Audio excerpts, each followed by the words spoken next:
Let me kick off by saying hello. I am Sara Boettiger, and today I'm excited to welcome Mike Byowitz for a conversation. Mike is the founder and chair of the task force within the American Bar Association that created and is implementing an incredible program called the ABA Afghan Legal Professionals Scholarship and Mentoring Pilot Program. A mouthful of a program name for sure. Um, it's a program under the auspices of the American Bar Association, the ABA, that supports Afghan lawyers, prosecutors, and judges who've fled Afghanistan around the time of or after the Taliban takeover of Afghanistan in 2021. Mike is a former partner for more than 30 years at the law firm Wachtell, Lipton, Rosen and Katz in New York, and now serves as of counsel at that firm. He's an active member of the ABA who has held a number of leadership positions within the organization. And before we get started, just a little bit of context for our listeners. This interview is part of a celebration of my great-grandmother, Eleanor Roosevelt, and her passion and commitment for human rights. At the end of every year, the Eleanor Roosevelt Center celebrates the anniversary of the Universal Declaration of Human Rights, acknowledging the impact this landmark document has had in affirming the inherent dignity and equal rights of all people, inspiring movements for justice and freedom worldwide, and shaping the foundation of modern human rights law since its adoption on December 10th, 1948. My great-grandmother was a passionate advocate for refugees during and after World War II, and she believed that protecting them is a cornerstone of human rights. As chair of the UN Human Rights Commission, she ensured the Universal Declaration of Human Rights included a right to seek asylum. But as we know, many Afghan lawyers and judges who had developed expertise in their areas of practice and had distinguished careers were forced to flee their country, give up their careers, and often left so much more behind. The ABA pilot program that Mike will talk to us about today was established with his colleague Dana Katz and works to support Afghan legal professionals who've made it to the US as they pursue credentials so that they can qualify to practice law in our country. Welcome, Mike. Uh, let's just jump in at the deep end, Mike, and help our listeners to understand what sort of challenges the Afghan refugee legal professionals who came to the U.S. encountered. And maybe you can start by just telling us about their experience as they come to our country and what barriers they encounter. Well, let's start with some basics. They're not native English speakers. The Afghan legal system was I say was because it's different today than it was before the Taliban takeover. It was very different than the U.S. system. And they face a number of challenges. They have to enhance their English speaking skills, and they have to learn what we call legal English, which is the terminology that U.S. lawyers use. A They whole need, different language. yes, yes. They need to pass bar exam in one of the U.S. states or other U.S. jurisdictions. And in order to qualify for that, they need legal training at a U.S. law school, even though they've had legal training in Afghanistan and have practiced in Afghanistan as lawyers, judges, and prosecutors. As you know, the normal law degree is a JD, which is a 3-year degree. But in some U.S. jurisdictions, foreign lawyers who are in good standing in their countries abroad can qualify to sit for the bar exam through a 1-year Master of Laws or LLM degree. That's one challenge. They have to do that. The other challenge in terms of, and they have to be admitted to law school. They also have to be able to afford law school. Law school tuitions are quite high. The Afghan refugees don't have the resources to pay, so they need scholarships. And that's what we've attempted to help them with. And all this while undergoing everything else that is involved in coming to a brand new country, leaving what they've left behind. Must be incredible, really. So for sure, sure. But these are very resilient people. I admire all of the people who participate in our pilot program. We refer to as mentee fellows, and I admire every one of our mentee fellows. They have all been through so much. You never hear complaints from them. They're always trying to move forward and get to a point where they can support themselves and their families. And they're all here, frankly, with families that they have. Yeah. Wow. Wow. So what inspired you to create this program? I'll start with the fact that I have no connection with Afghanistan. I've never been there. I didn't really know much about it other than what people know from the news reports and the like. I am a former chair of the ABA's International Law Section, and I attended a program that some of our committees put together in November of 2021, which was 2 months after the Taliban took over. The program was on, I forget the name of it, but the program was on the plight of Afghan women judges.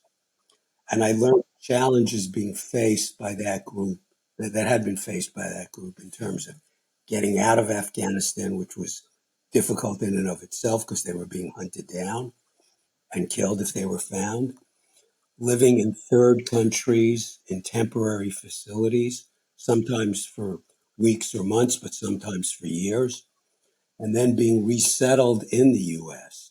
The panelists, who were all distinguished American women judges who were helping, described all of that very well. At the end of the program, I asked two questions. Those questions were, what could these refugees do for work once they were resettled in the US? And could they qualify to become lawyers in the US through an LLM degree? The panelists encouraged me to pursue answers to those questions. Okay. I'm not faulting them. They were doing what they knew. And Yeah, yeah. to Good be good honest question. with Go do it. to be honest with you, from my work in the international law section, I knew a lot about foreign lawyers and LLM degrees, for example, which is one of the reasons why I asked the question. In any event, I felt strongly that the U.S. legal community had a moral obligation to help Afghan refugees because they had lost everything solely because they worked with the U.S. or in a U.S. established system that brought the rule of law to a country where it had long been absent. So I reached out to the then president of the ABA and the then executive director of the ABA and asked if I could set up a program. They replied affirmatively. I then approached the chair of the international law section because this has an international dimension and asked her if the section would be involved. She agreed and formed a working group that became our task force. That's how we got started. Amazing, amazing. That one panel. Wow. Oh, so as far as I understand it, Well, there's a lesson to be learned from this. It's very important to attend ABA International Law Section panels. especially if you're looking for another job on the side in addition to all that you do, and but such incredible work. Wow. I think, as far as I understand it, there's your program works partly on a systemic level, and then also partly directly with refugees. And I think that's something that I'm just very aware of my great grandmother, that she had such a connection directly to human beings all over in every walk of life, and was very motivated by their stories and their lives. But then she also had, of course, this ability to translate that into What does that mean? What do they? What do we need to change as a society? So, I'm just curious if you could talk a little bit about the personal level. How do you work with the individual mentee fellows? Is that what you called them?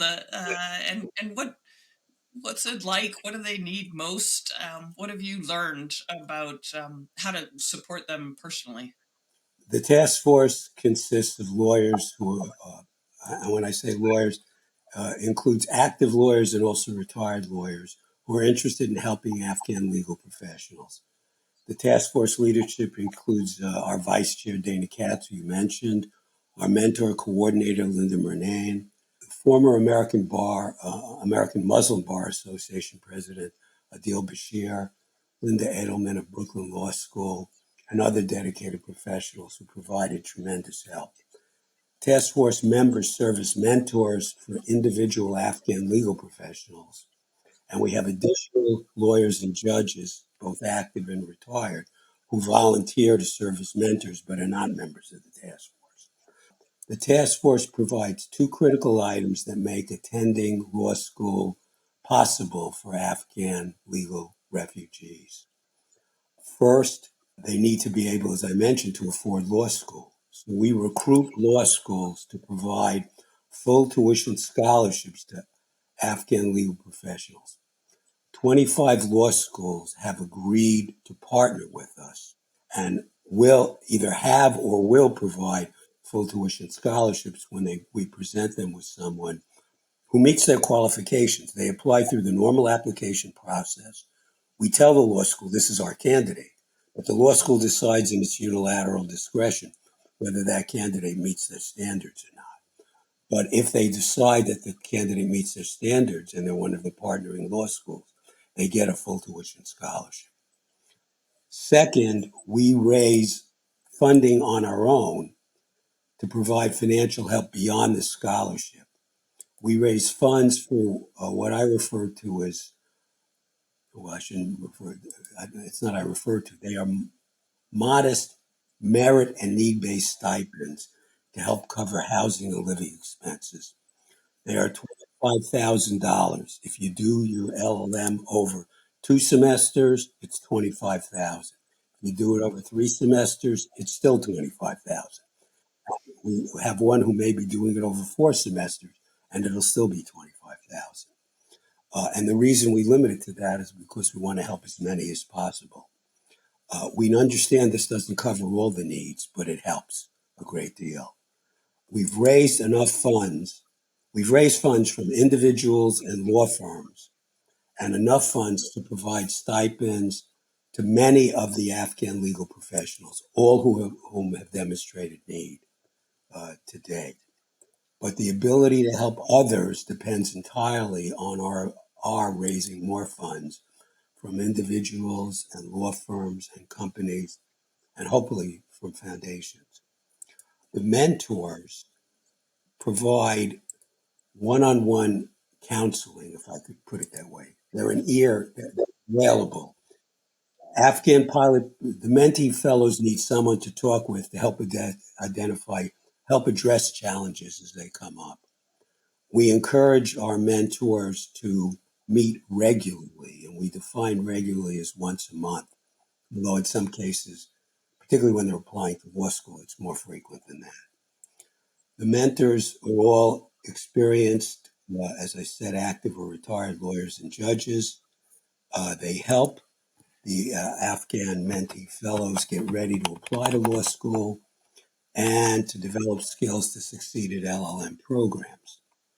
The mentors provide guidance and support on a variety of topics, which include assessing career goals and readiness, engaging in preparatory programs of study, successfully completing LLM studies, and they provide some advice in terms of studying for the bar exam and exploring professional opportunities and adjusting to life in the U.S.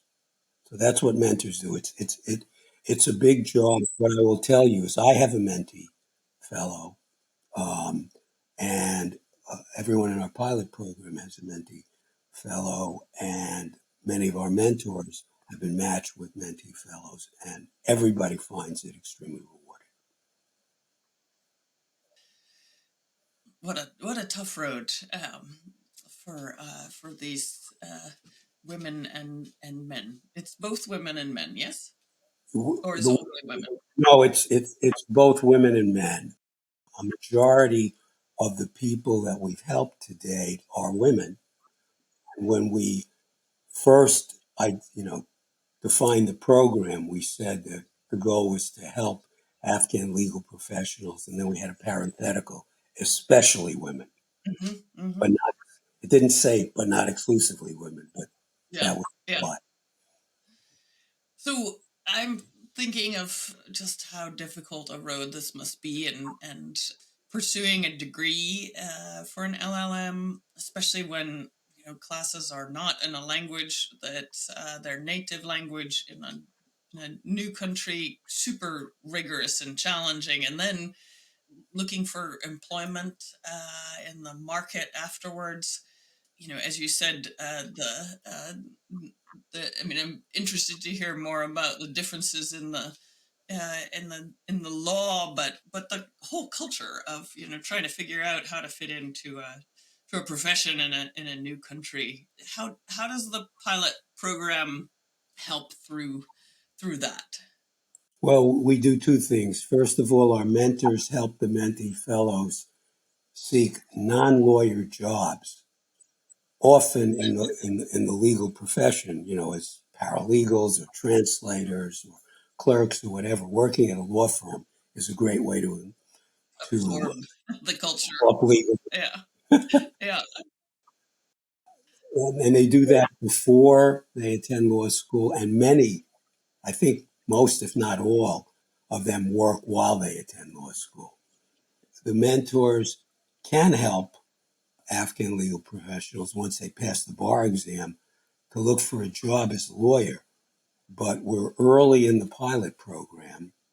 So helping to find jobs as lawyers is something that we're just starting to work on.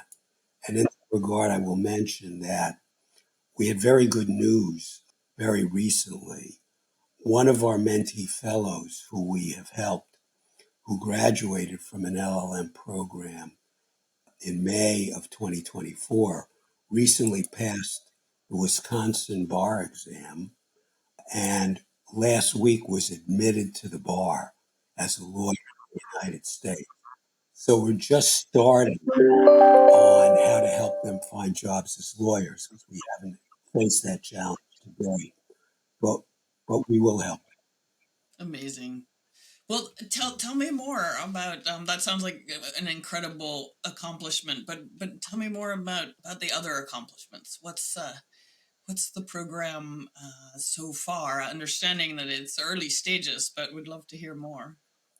We've helped 17 Afghan legal professionals be admitted to LLM programs in the U.S. on full tuition scholarships. We've had a number who graduated from LLM programs in May of 2024.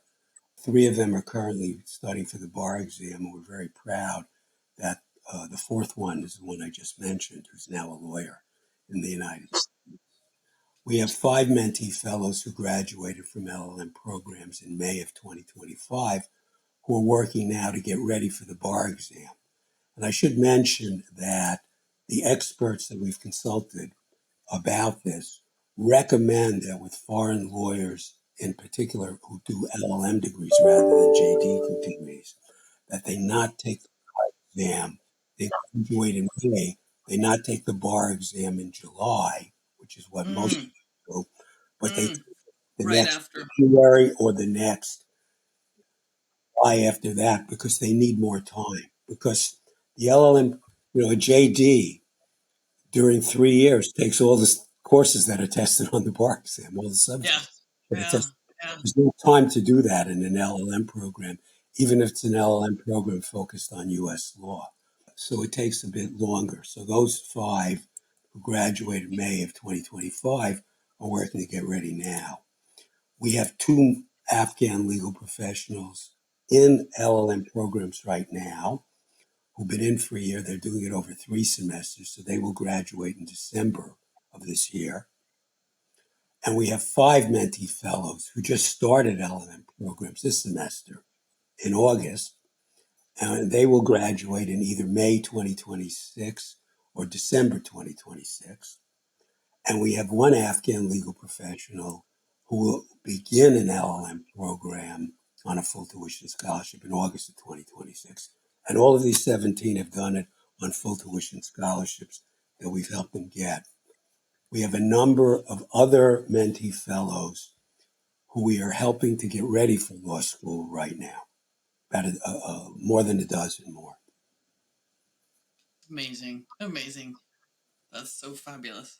When you started out building the program, you said you had the audacity to ask this excellent question, or 2 questions at that panel, which was sort of the origin of the program. But I'm curious, in the early days, what, was there anything that just surprised you? I mean, you could be planning something like this, and just I'm sure it takes some twists and turns. Is there anything that you just look back on and say, I didn't see that coming? Maybe I should have seen it coming, or we should have seen it coming, but we didn't. It became clear as we formed the task force and started work with Afghan legal professionals that we needed help to help them in areas in which we didn't have expertise. Okay. So we reached out to companies that had the expertise and experience needed and found some that were willing to provide those services to our mentee fellows without charge. Thankfully, we found 4 companies. We refer to them as volunteer service providers, and they offer critical help in several important respects. One is a company called U.S. Law Essentials. It's those 3 words merged into one word. And U.S. Law Essentials provides legal English assessments when we take on new faculty fellows, which allows us to determine whether they're ready for law school or what they need to become ready for law school. Huh. And U.S. Interesting. Law Essentials also makes available a 9-module online program to help the mentee fellows increase their legal English proficiency, as well as other individual training.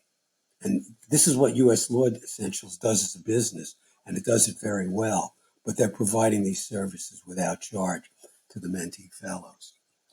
And the mentee fellows are benefiting greatly from it. Another volunteer service provider is one you may have heard of, LexisNexis, which provides online legal research training shortly before the pilot program mentee fellows begin their law school LM programs. For example, the mentee fellows I mentioned who just started law school got their training in July because LexisNexis told us that the training should not be done well in advance of law school. It should be done right before they start law That's school. fresh. Yeah. And they're the experts, not us. So we listen to them. Another very important, and these are all very important, another very important volunteer service provider is Themis, THEMIS Bar Prep, which provides study guides and online programs for LLM students, which are great while they're in law school to help them with law school, outlines and all. And, what we ask our mentors to tell the mentee fellows is do your own outline first and then check the Themis outline, because if you got anything wrong, you'll never forget it. And then Themis also provides a bar exam preparation course when the students graduate and seek to pass the bar exam. And we also get help from a company called Juriscribe. It's Juriscribe, all one word, which provides pro bono translations of academic and legal documentation to support mentee fellows in the pilot program, translations of certain key documents. And Juriscribe provides that. All four of those volunteer service providers are providing essential services free of charge. They're great companies, and we're very proud to work with them. The other thing that became clear is as we began work on the pilot program, we recognized that we needed to publicize what we were doing, particularly for purposes of raising funds, but also to attract mentors. So we publish a newsletter every few months. We just issued the fifth edition of our newsletter last week. Excellent, excellent. So sometimes I like to ask people who do this kind of work, what's the bigger picture, the sort of long term? It's there's so much every day, and you're pushing at this problem and in it. And maybe this gets back to that distinction between kind of the people part and the system part. But I'm wondering if you were to just sort of fast forward a few years and suppose you have a good pipeline of this group, and you've solved the challenges, and you've had success. I'm just, what's next? And, where else does this need to be solved? Maybe for another set of refugees. Who learns from sort of all that you've learned and built over the years? Well, let me start by making one thing very clear. We focus entirely on Afghan legal professionals. We're not focusing on other groups. We're concerned, frankly, that Afghans will be forgotten as other terrible situations arise abroad. People have asked me about helping Ukrainians. Other parts of the ABA are doing some work helping Ukrainian refugees. But our concern is that the Afghans will be forgotten, and they shouldn't be. In terms of your fast forwarding question, we intend to prove the concept for a broader potential scholarship and mentoring program to serve large numbers of legal professionals from Afghanistan. And perhaps this can provide a template for programs for legal professionals from other countries. In the future, we would like to arrange full tuition scholarships for more law schools and sufficient funding for stipends for housing and living expenses to help larger numbers of Afghans every year to be admitted to LM programs, pass bar exams, and become practicing lawyers in the U.S. But, we're limited right now. We have a very hardworking but not huge crew helping on in the task force and as mentors and taking on, we've been asked at times to take on more mentee fellows, and we've had to say we're not ready to do that yet. I'd like to see a point where whenever somebody comes to us who is deserving, we can help them. Well, thank you so much. It's really been a pleasure. Thank you for celebrating the anniversary of the Universal Declaration of Human Rights.